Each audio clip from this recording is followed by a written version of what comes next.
தலைவர் விஜய் தலைமையில் ஜூன் 13ஆம் தேதி அஜித்குமாரின் லாக்அப் மரணத்தை கண்டித்து தமிழக வெற்றிக் கழகம் சார்பில் மாபெரும் போராட்டம். தமிழக வெற்றிக் கழகம் சார்பில் வரும் ஜூன் 13ஆம் தேதி அஜித்குமாரின் லாக்அப் மரணத்தை கண்டித்து மாபெரும் போராட்டமானது நடைபெற உள்ளது.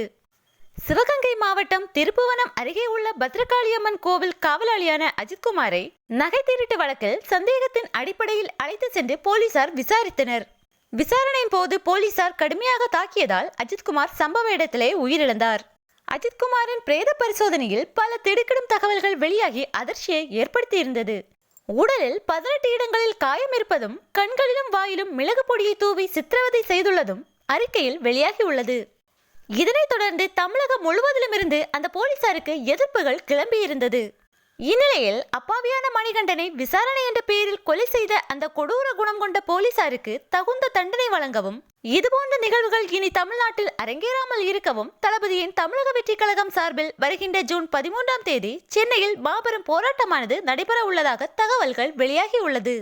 ஏற்கனவே போராட்டத்தை முன்னெடுக்க தமிழக வெற்றிக் கழகமானது போலீசாரிடம் அனுமதி கோரியிருந்தது.